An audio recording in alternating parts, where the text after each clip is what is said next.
जय हिंद साथियों। आखिर हमारे इस देश में हो क्या रहा है? शिक्षक समाज के ऊपर आरोप लगते हैं, जब वो पेपर लीक के मुद्दे का जो है विरोध करता है तो उस पर लाठीचार्ज हो जाता है, किसी के कोचिंग संस्थान पर ताला लगा दिया जाता है, यहां पर टीचर को जो है दो कौड़ी का बता दिया जाता है, किसी अध्यापक की कोचिंग के बाहर जो है फायरिंग हो जाती है, दो गुट आपस में लड़ लेते हैं। हमारे राजस्थान में भी शिक्षा जगत के चहेते सुभाष जी चारण को भी धमकी मिल जाती है। यहां पर जो योग्य व्यक्ति है वो सड़कों पर है और जो अनपढ़ है वो देश चलाने की बात करता है, कानून बनाने की बात करता है। इस देश में एक रेपिस्ट इसलिए बच जाता है कि किसी नेता या वो अमीर का बेटा है। यहां पर आज भी हम वोट जो है क्या जाति के आधार पर देंगे या क्षेत्र के आधार पर देंगे? आखिर कब तक होगा? कब आप में न्याय के लिए आप आवाज उठाओगे, जागरूकता के लिए आप आवाज उठाओगे? क्या आपकी ये मांगे केवल सोशल मीडिया पर रह गई? तब भी आप क्या धर्म या जाति आधारित जो है वो राजनीति करोगे? इस देश के अंदर पढ़े लिखे होने के बाद भी लोगों को केवल धर्म और जो है जाति आधारित राजनीति के लिए प्रेरित किया जाता है। यहां किसान आत्महत्या कर रहा है, पढ़ने वाला विद्यार्थी आत्महत्या कर रहा है, उसकी कोई मांग ही नहीं उठाता। अब बहुत हुआ, एक अबला नारी जो है उसके ऊपर जो है बलात्कारी उसके पीछा कर रहे हैं, यहाँ गैंगस्टर जो है वो धमकियां दे रहे हैं, लेकिन उनको कोई भी फांसी नहीं दे रहा है। अभी मान लीजिए नीट पेपर के अंदर जो अध्यापक पकड़े गए हैं, क्या उनको फांसी दे दी गई?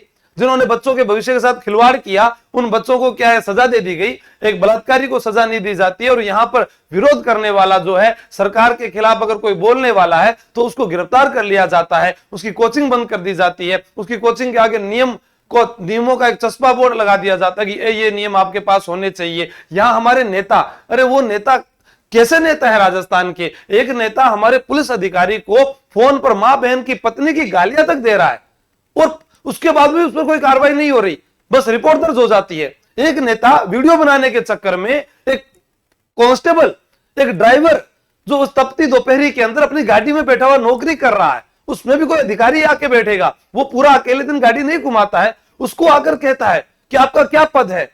यानी आप कर क्या रहे हैं? आपके पास बहुत अच्छा पद था, आपने अरावली काटने के लिए कैसे कह दिया? आप क्यों नहीं आगे आए लोगों के लिए? और कितने नेता हमारे साथ में आ रहे हैं, जब बच्चों को ज्वाइनिंग नहीं मिलती है, नॉर्मलाइजेशन हो जाता है, पेपर लीक हो जाता है, बार बार पेपर लीक हो जाता है, कितने अपराधियों को सजा मिल चुकी है। ऐसा कब तक होता रहेगा? भूख व पानी की कमी के कारण जो लोग मर रहे हैं और कुछ लोग जो है अपना भोजन पानी ऐसे ही बर्बाद कर रहे हैं। क्या पेटों की मनमानी जो है सरकार करती रहेगी और इनकी कटाई करती रहेगी? हमें कैसा भारत चाहिए? वो भारत चाहिए जिसमें इंसानियत हो, उसके अंदर सद्भावना हो, रोजगार हो, न्याय हो, उचित को जो अच्छी सीट मिले, सबको समानता मिले, धर्म और जाति के बांटने वालों को अलग किया जाए, एकता आदि से परिपूर्ण हमारा भारत होना चाहिए। क्या हम कर पा रहे हैं? अगर हम नहीं कर पा रहे तो गलती किसकी है? आज युवा साथी जो है पढ़ रहा है, लिख रहा है, लेकिन बागडोर कोई और चला रहा है। और जब वोट की बात आती है तो हम जाति धर्म के आधार पर, क्षेत्र के आधार पर वोट दे देते हैं, उसके बाद हम पूरे 5 साल तक पछताते हैं। फिर विपक्ष हमारी मांग उठाता है, क्या आप इतने काबिल नहीं है? एक पढ़ा लिखा व्यक्ति 4th ग्रेड का आवेदन करता है, क्या आप चुनाव में खड़े होने लायक नहीं है? होना चाहिए। अगर आप नहीं हो रहे तो आपके जो साथ खड़े हैं उनको आपका साथ देना चाहिए कि हाँ आइए आप मैदान में, हमारी आवाज बनिएगा और बनेंगे। लेकिन आप उनसे जाकर पूछिए, साहब विपक्ष ने अभी तक धर्मेंद्र प्रधान जो है उनका इस्तीफा कैसे नहीं स्वीकार किया? कैसे अभी तक पेपर लीक करने वालों को जो है यहां पर बचाए हुए रखा है?